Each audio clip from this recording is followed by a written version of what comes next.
My name is Eli Blackfox. I was born in a one-road town just off the Snowbird Mountains, western North Carolina, in a place most maps barely bother to label. It's quiet here, always has been. The kind of quiet that settles in your bones, that hums in the trees. Folks from out of town call it peaceful. Folks from here know better. I've spent the last 17 years working as a ranger for the Eastern Band of Cherokee. That means I patrol the protected land. I work search and rescue when someone goes missing. And sometimes, when no one else is willing, I listen. See, where I come from, we don't treat the woods like a playground. The forest is alive. It sees you before you see it. You step into it with respect, or you don't step out at all. I was on shift the morning Travis Davis went missing. Young man, Cherokee, just turned 28, knew the trails like he knew his own heartbeat.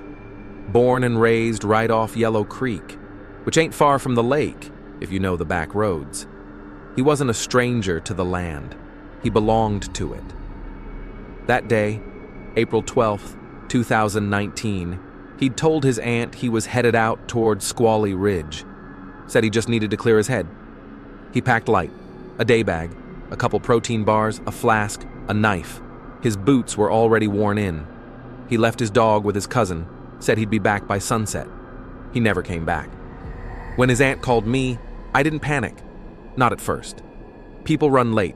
Phones die. Sometimes the trail calls you farther than you planned. But I drove out to the trailhead myself just to be sure. His truck was still there, unlocked. Keys dangling from the ignition like they were waiting for someone to finish the ride. And that was the first sign something wasn't right. The second sign? His pack, leaning against the base of a tree like it had been set there, carefully. No signs of a scuffle. No animal tracks. No blood. Just the pack, the truck, and silence. The kind of silence that presses down on you, like the woods were holding its breath. I called it in. We organized a grid search. Tribal police came out. We brought in the dogs. I watched one of them, a trained bloodhound, circle the same tree again and again, whining like it was confused. Then it sat down and refused to move. Wouldn't even bark. That dog had done 8 recoveries before. Never seen it act like that. The K9 handler looked at me and said, whatever he was tracking, it stopped existing. Now, let me tell you something my uncle told me when I was little. He said, if the wind calls your name in Raven's Hollow, don't answer. Don't turn around. Just keep walking. And whatever you do, don't step off the trail. I used to think it was just a story, a way to keep kids from wandering. But standing there, with that dog refusing to move and no trail to follow, I remembered every word of it. We searched for 6 days. Drones, thermal scopes, volunteers, nothing. No torn clothing, no shoe prints, no scent trail, no signs of struggle or wildlife attack.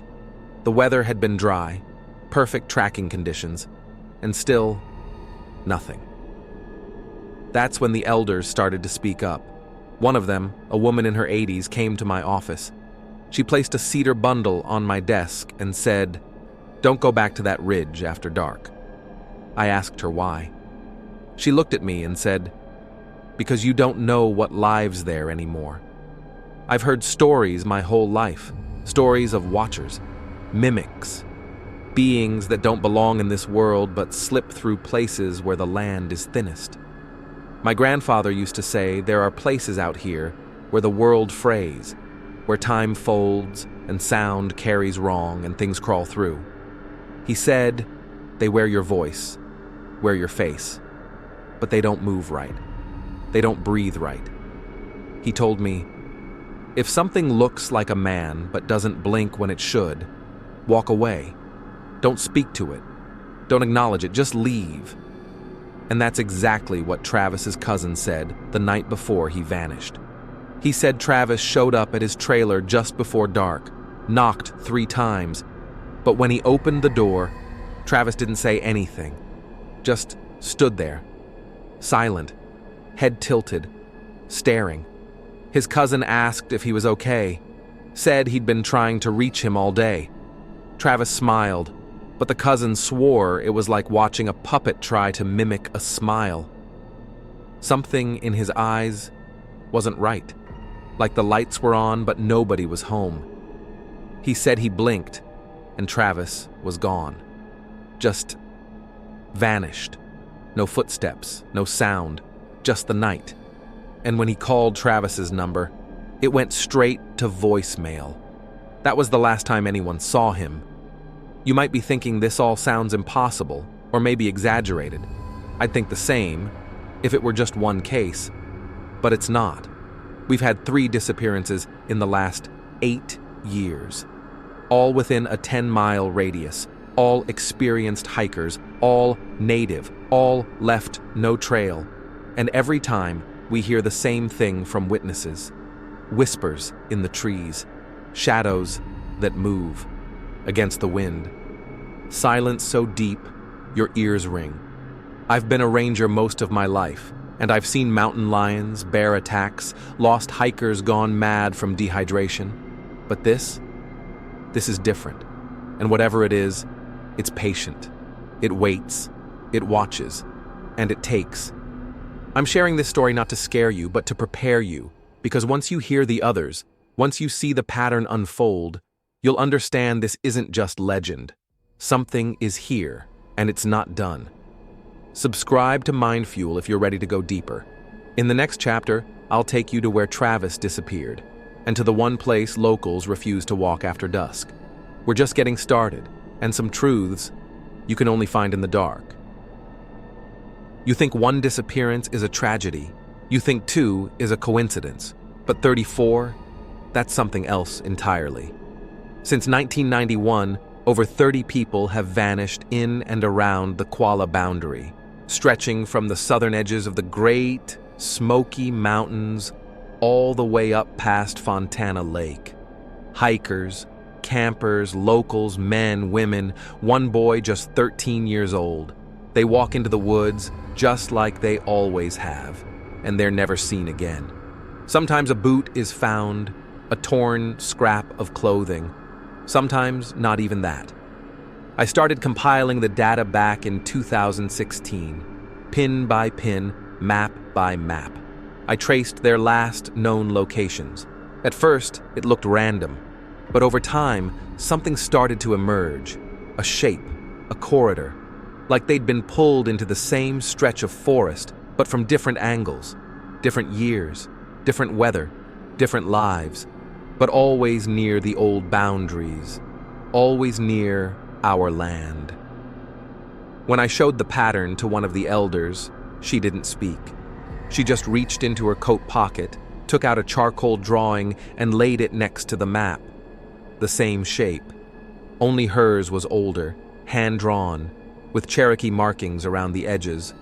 She tapped a spot with her finger and said, Waya Udoti, the wolf that walks like man. That's what they call it. Not a name spoken loud, not told to children. You don't say it unless you have to. You don't invite its attention. But some say it's been here longer than memory, older than the Cherokee, older than the trees. It doesn't howl like a wolf. It doesn't move like a man. It mimics. It waits. And when it chooses someone, it doesn't take their body. It takes their shape. The stories say it walks out of the forest wearing the missing person's skin, smiling their smile, speaking with their voice, but never blinking, quite right. Never answering direct questions, never human, and always gone by morning. I brushed it off the first time I heard it, thought it was old folklore, superstition wrapped around tragedy, until the sightings started to come in. People reported hearing voices in the trees, not echoes, not birds, voices, calling their names in the exact tone of a loved one. Grandma? One woman said she heard, but her grandmother had been dead for years. A retired ranger told me he saw a figure crouched in the woods just outside his fire tower, pale skin, naked, long limbs. He yelled down, asking if they needed help. It stood. He said it looked just like the man who'd gone missing 2 months earlier. Only stretched wrong. Like someone tried to remember his face from a dream and couldn't quite finish it. A young couple swore they saw glowing eyes in the trees near Deep Creek. Yellow, low to the ground, until they rose straight up, 8 feet high, without a sound. When they turned to run, they heard a second set of footsteps. But then the footsteps stopped. Just stopped. Mid-stride. Now tell me, have you ever heard something walk behind you and then stop when you stop? That's fear. But have you ever heard something walk behind you and then hear it vanish, with no final step, no breath, no movement? That's something else. That's what they keep describing. You start to notice it when you spend time out here. How the woods go quiet in some places, how the animals avoid certain valleys, how your shadow looks longer than it should, or how your reflection in the stream lingers just a second too long after you look away. I've patrolled these lands in every season. I've walked through thunder, snow, and drought, but nothing chills me like what I've seen up on Panther Ridge, near the border of the Nantahala Forest. That's where 3 disappearances intersect. That's where the trees feel too close together. That's where I stopped bringing my dog. In the next chapter, I'll take you there. But understand this. This isn't a ghost story. This isn't campfire talk. This is a record, a warning. And once you hear what happened on that ridge, you'll realize something is watching the watchers. Subscribe to MindFuel. If you've ever looked into the dark and wondered if something was looking back, you won't want to miss what comes next. The first one I ever looked into wasn't supposed to be mine. I wasn't a ranger yet. I was just 22, still in uniform, fresh out of field training. But I remember the call clear as daylight. October 2004. A teenage boy, name was Caleb Ford, left the Chimney Tops trailhead on a solo hike. Fall break. Said he wanted to take pictures for a school project. He signed the trail log, left around 10:43 a.m. It wasn't supposed to be a hard trail, well marked. Busy that time of year with leaf peepers and backpackers. But by 6 p.m., he hadn't returned. At first, folks thought he'd just taken a wrong turn. Maybe turned an ankle. Got stuck. Happens all the time. The Park Service brought in their teams before nightfall. Dogs, ATVs, even a chopper from Knoxville. They didn't find him. What they did find was his phone. Snapped in half. Not dropped. Not crushed by accident. Snapped. Clean. Like a wishbone. And the casing. It had marks. Long, deep gouges. 4 of them. Angled, uneven spacing. One of the rangers said it looked like someone had dragged a bear claw across it, only cleaner. No smudge, no blood, just those marks, and that phone, left face down in a patch of undisturbed moss, 3 miles off trail. No prints, no signs of a scuffle, just silence. And that was when the park called us. They knew some of our tribal volunteers still came out for searches, especially when the federal teams couldn't explain what they were seeing. I was with the group that met up with the park rangers at Newfound Gap the next morning. 5 of us from the boundary, all trained, all used to mountain work. We'd barely started packing when one of the elders, Thomas Crow, walked up, stared at the map, and said, "You're sending them near Chimney Tops?" The ranger nodded. Thomas didn't even blink. He just said, "That place hasn't belonged to us for a long time." Then he turned and walked off. Wouldn't step foot near it. Wouldn't say another word. That's when I started paying attention. We did 2 full-day sweeps, ridge to ridge, line searching, hollering Caleb's name until our voices were raw. On the second day, just before dusk, one of the team members, John Standing Deer, said he heard something. Not an animal, not wind. A voice, calling from the trees, saying the word help. Over and over. Same tone, same rhythm. No panic, no direction, just the word. Help. John tried to follow it, but every time he stepped toward the sound, it moved, stayed just out of reach. And then it stopped. Mid-sentence. Like someone pressed mute on the world. I remember standing there watching John slowly turn back toward us, his eyes wide, and him whispering, "That wasn't him." We never found Caleb. To this day, there's no official explanation. No evidence of foul play, no wildlife incident.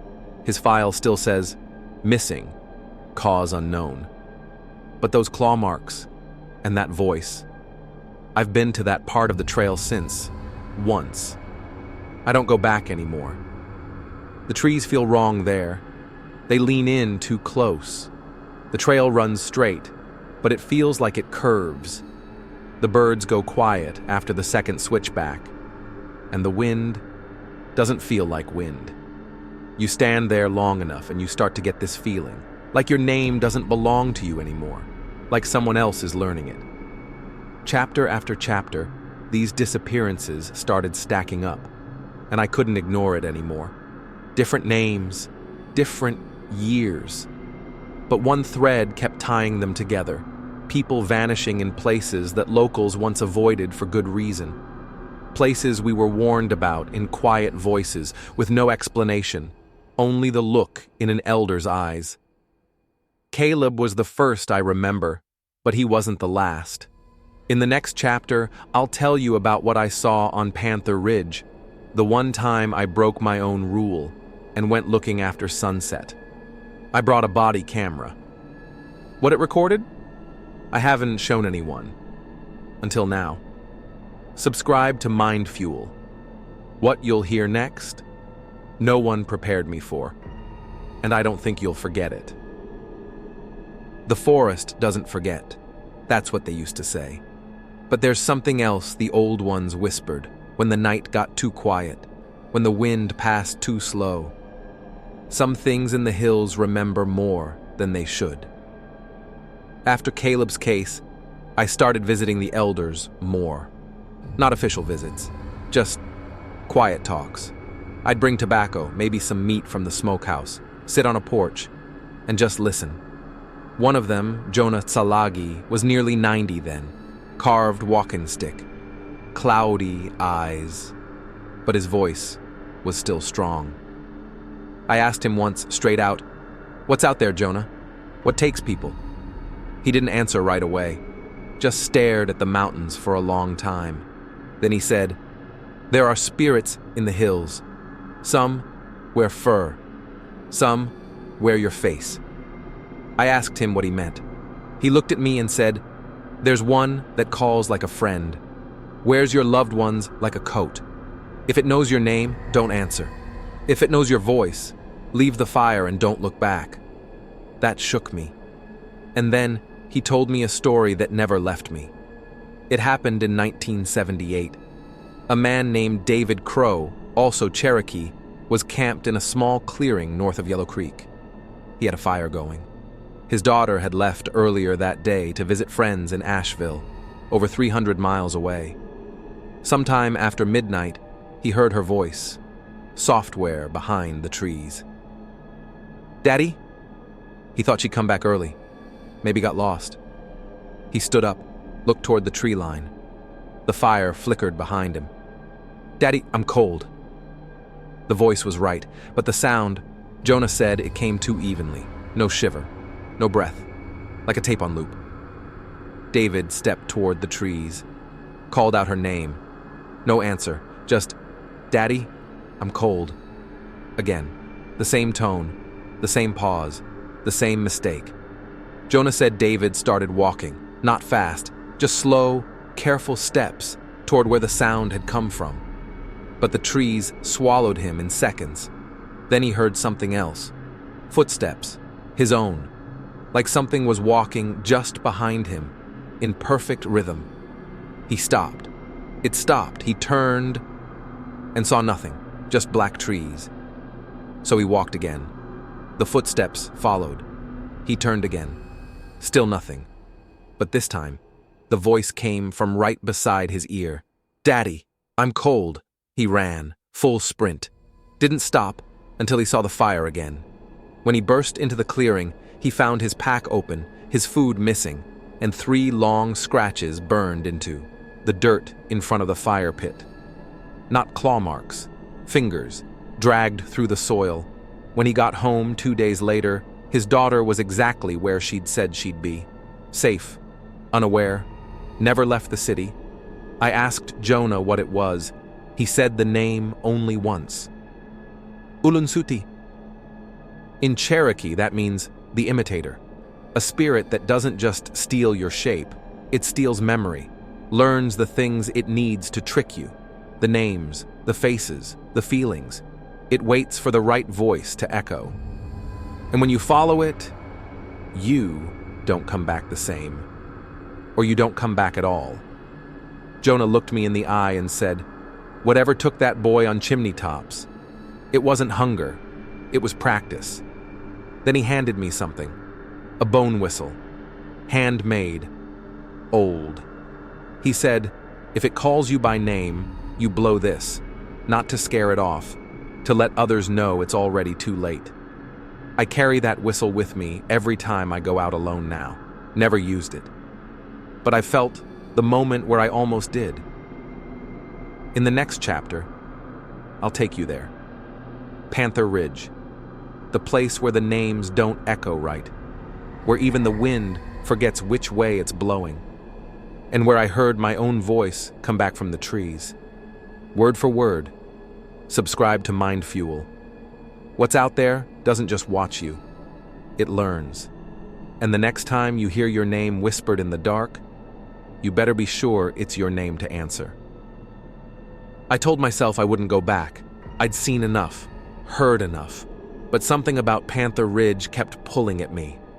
That stretch of forest where the disappearances converged wasn't marked on any modern map. No campsites, no trails, not even ranger access roads. But if you traced every missing person case near the Kuala boundary from 1991 onward, Panther Ridge sat at the center. So one morning in late November, I went. Just me, a thermal drone, my body camera, and an old cedar talisman I kept tucked under my shirt. I didn't go at night. I wasn't that stubborn. But the sun was already dropping fast by the time I reached the clearing. The temperature dipped harder than usual, like I'd stepped through an invisible curtain. Everything went still. No birds, no bugs, just wind dragging across dead leaves like breath through teeth. That's when I found them. Footprints. Not human. 3 toes. Wide. Deep in the soil like they carried real weight. Hundreds of pounds, maybe. No claw marks, just thick pads and toes. I followed them for about 30 yards before they simply stopped. No fading, no turn, just gone. Like whatever made them vanished mid-stride. That's when I checked the tree line. I'd placed a motion-triggered game cam earlier in the day, standard protocol. Red light flashing. It had been tripped. I brought it back to the station that night, uploaded the footage, and watched. At 1742, the wind picks up. Leaves scatter. At 1744, the camera shakes. Just once. Then, for less than 3 seconds, a shape. Humanoid. Tall. Over 7 feet. Thin, but not emaciated. Skin pale like bone or polished stone, reflecting light in patches like wet granite. No visible eyes. No face at all, really. Just something in the shape of a man. But not a man. It didn't walk. It moved. Like it remembered walking, but hadn't done it in a very long time. The footage ends. Corrupted. Frame skips. Digital interference. I thought I was losing my mind. Until the next day, when a group of visiting Navajo students arrived for a tribal exchange program. One of them, quiet kid, maybe 19, overheard the rangers talking about the sighting. I pulled him aside, showed him a still frame from the game cam. He went still, then said, barely above a whisper, "That looks like a skinwalker." But after a long pause, he added, "Only, it's not one of ours. It's older." I asked him what he meant. He said his grandfather told stories of things that existed before the Dine, before the Hopi, before names. Things that were people but were never people, that learned to copy us so perfectly. They forgot they weren't supposed to be us. I didn't sleep that night, and I never went back to Panther Ridge after dark. But sometimes I still dream about that thing on the footage, about the way it moved, about the way it faced the camera, even though it didn't have eyes. In the next chapter, I'll tell you what I heard 3 weeks later when I returned to recover the drone, a sound that shouldn't exist in any language, and a voice that sounded exactly like my own. Subscribe to MindFuel. Some things walk the woods with our names in their mouths, and sometimes they say them better than we do. There's a place in the forest where even the hunters don't go. No signs mark it, no fences. But ask the old men who still run trap lines past first frost, and they'll tell you, you'll know it when you feel it. The trees bend a little wrong, the air gets heavier, and the birds go quiet like they're waiting for something to pass. That place doesn't have a name, or maybe it had one, once. But if so, the people who knew it stopped saying it long ago. I've been there twice, both times against the advice of men who've spent more years in these woods than I've spent on this earth. They call it simply the place they sealed. And when you step into it, you know why. The first thing you see are the stones, circles, some the size of dinner plates, others wide enough to lie down in. Each one carefully set, no mortar, no tools, just balanced, precise. And in the center of each, bones, tied in twine, hung from branches or laid across moss like offerings, not human, deer, rabbit, fox, once even bear. But something about the way they were arranged made the hair on my arms rise. It didn't feel like hunting, it felt like warning. The story goes like this. Long ago, before maps, before treaties, before English ever echoed in these valleys, our people knew of the things that wore faces. Spirits, yes, but not the kind you'd ever want to invite. They mimicked to feed, took voices, took names, made themselves into shadows of the people they took, and they were clever, too clever. So the old ones called for protectors, medicine men who knew the ways of the boundary, men who could close the gaps between worlds. They didn't kill the things. That wasn't possible. You can't kill what doesn't breathe. But you can trap it, bind it, seal it where the ground folds inward and the trees forget to grow. They built the stones as anchors, tied bones with prayers, and over time the forest healed. Animals came back. People learned to walk wide around it. The seals held. Until 1983. That's when the government came through with a team of developers and land surveyors. They said they wanted to open up the region for ecotourism, hiking trails, campsites. They called it land repurposing. What they really meant was, we don't believe your stories. So they moved in, bulldozed ancient trees, tore through circles they didn't recognize, bagged the bone bundles, called them primitive art. One of the tribal wardens tried to stop them, told them to their faces, "You break those seals, and you won't like what remembers its way out." They laughed, cleared half the site in under a week. And then, things started to happen. First, it was minor. GPS glitches, static on radios, trail markers moving. Then came the sightings, tall shapes in the fog. A pair of reflective hands reaching out of a tree trunk like it wasn't solid. Footprints that circled tents while the hikers were still inside, only visible in infrared. And one ranger, an outsider, went missing during a routine pathing inspection. They found his boots still laced. No sign of him, just his vest, folded on a stone, like someone had set it there for him to pick up when he came back.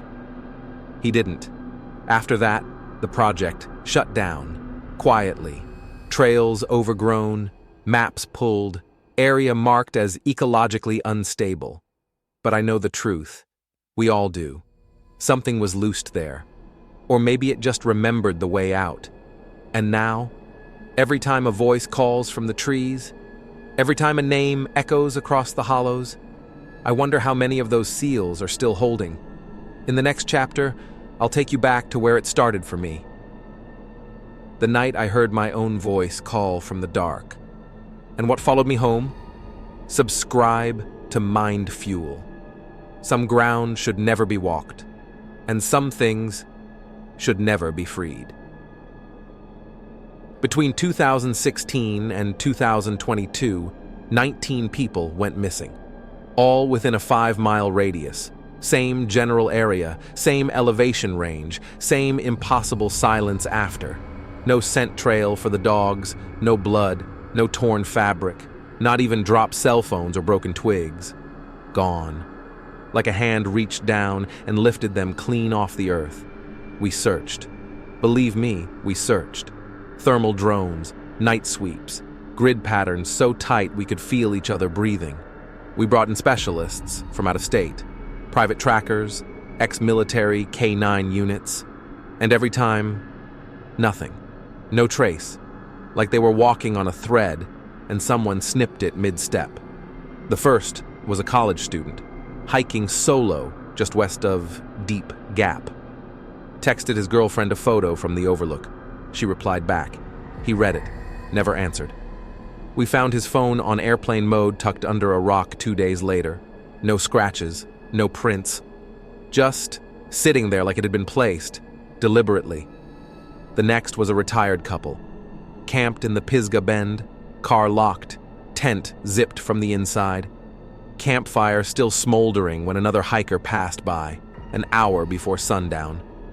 When we arrived at dawn, nothing. No sign of a struggle. Their dog, an old beagle, was found pacing in tight circles 3 miles downhill, eyes wide, tail tucked so hard it touched his stomach. The vet said he showed signs of shock. A ranger I've worked with for over 10 years, former Army, looked at me during one of the briefings and said something I'll never forget. He said, "It's like something is erasing them. Not hiding, not burying, erasing, removing all presence, and it didn't stop. 2 hunters in 2018, a trail runner in 2019, 3 teenagers on spring break in 2021. The final known disappearance was in July of 2022. A volunteer conservationist, young woman from Tennessee, had GPS on her. She texted her location at 4:03 p.m. Coordinates were solid, pinged twice. Her last recorded movement? 3 steps off the trail. Just 3. Then, the signal stopped. Not faded. Stopped. Rangers reached the site an hour later. No footprints, no gear, just her name, faintly carved into the bark of a poplar tree. But here's the part no one ever talks about. The bark was smooth underneath. No cut marks. Just her name, perfect, cursive, etched into the tree like it had grown that way. And the weirdest part? The tree was never there before. That stretch of trail had been mapped a dozen times. It just appeared. A poplar over 30 feet tall, standing in a place no tree had any business growing. Since then, all trails through that zone have been closed. Unofficially. On paper, it's terrain instability due to soil erosion. But every ranger knows the truth. Something moves out there, something we can't track. And lately, it's been getting bolder. In the next chapter, I'll tell you what we caught on the audio logs in 2023. Voices, dozens of them, all speaking at once. Some pleading, some laughing. One of them saying my full name. Subscribe to MindFuel. We are not alone in these forests. And whatever is out there remembers exactly who it's taken. When the disappearances became too many to ignore, we turned back to the ones who never forgot, the ones who carried the old knowledge, not written down, but remembered. One of them was Ayasti. No one calls him by his English name anymore. He's an elder, respected, quiet. But the things he knows, they stay with you. I went to him after the 20th missing person. I didn't even need to say it. He just nodded and said, "You've heard them now, haven't you?" In the trees? I asked what they were, what we were dealing with. He looked at the fire for a long time before he answered. They're not demons. They're not spirits. They're echoes. I didn't understand. So he told me the theory. Something passed down through his father and his father before that. They feed on breath and memory, he said. You forget them, but they never forget you. They don't kill in the way people think. They take, piece by piece, until you're not missed because people forget you were ever there. Names fade, photographs blur, voices you swore you knew become silence in your head. The more you fear them, the stronger they get. But it's not fear of them that draws them. It's the fear we carry already. The trauma, the grief, the unresolved hurt that stays in the bones. They follow it, latch onto it, feed on it. Ayasti said it's like they smell it on you, your past, and once they have that scent, they don't stop following. He believes they're tied to the land, not just the trees or the rivers, but to what's happened on it, to suffering, battles fought, families lost, whole tribes erased, the ground remembers, and the creatures are like a scar that never healed. They should have been sealed, bound to the places marked by stone and story. But when those boundaries were broken, when the seals were cleared to make way for trails, parks, roads, the creatures spread, and now they're no longer confined to places no one walks. They're here, among us, hiding in the edges of thought, in the pauses of memory. I asked Ayasti how we stopped them. He just stared at me and said, "You don't. You just remember. Every day. Every name. You remember hard. That's the only way they don't win." And then he handed me something, an old pouch, deer hide. Inside was a piece of black stone carved with a symbol I'd never seen before. "Wear it when you walk the woods," he said. "It's not protection, it's permission, so the land knows you remember what it buried." That night, I dreamed of the missing, all standing in the fog, silent, watching me. Some had no faces, some looked like me, and behind them, something was breathing. In the next chapter, I'll tell you what happened when I returned to the circle alone, what I found inside it, and the one word carved into the ground that hadn't been there before. A word that wasn't in Cherokee and wasn't in English. Subscribe to MindFuel. Memory is the only weapon we have left, and forgetting is how it wins. There are things the government won't say, things they keep hidden behind locked doors and classified stamps. I learned this from a retired officer, a man who walked away because the orders were too heavy. He told me, "We weren't sent to solve the disappearances. We were sent to silence them." Not find answers, not protect people. Silence. That word echoed in my head for days. What does it mean to silence a disappearance? Satellite images, obtained through channels not meant for public eyes, show clusters of buildings deep in the forest, remote, off-limits, some with no official record, no signage, no roads leading to them, just shadows between the trees. The Cherokee Nation requested that these forest areas be preserved, protected from development or interference. The request was denied. Instead, what followed was increased government activity, patrols, surveillance, equipment left to gather dust on forgotten trails. Elders whisper that this stirred something that had long been resting beneath the soil, that these so-called projects broke the seals meant to hold it back, and that now, what was once a whisper in the woods has become a scream no one can hear. One elder said to me quietly, "They woke the old ones, and now they sleep no more." We are caught between two worlds, between what can be spoken aloud and what is buried beneath fear and silence. The disappearances, the strange lights, the impossible sounds, they are not accidents. They are consequences. And until we acknowledge what lies beneath the ground, the vanishings will continue. Next time, I'll bring you the story no one dared to tell. The night a government helicopter crashed near the old stone circle, and what the recovery team found, or didn't find, in the wreckage. Subscribe to MindFuel, because the truth is out here, hidden in the silence. And it's waiting for us to listen. We know what's taking people. That part, we understand now. It's not confusion. It's not misadventure. It's not nature being cruel. What's taking people isn't a bear, isn't a serial killer, isn't some random act of disappearance.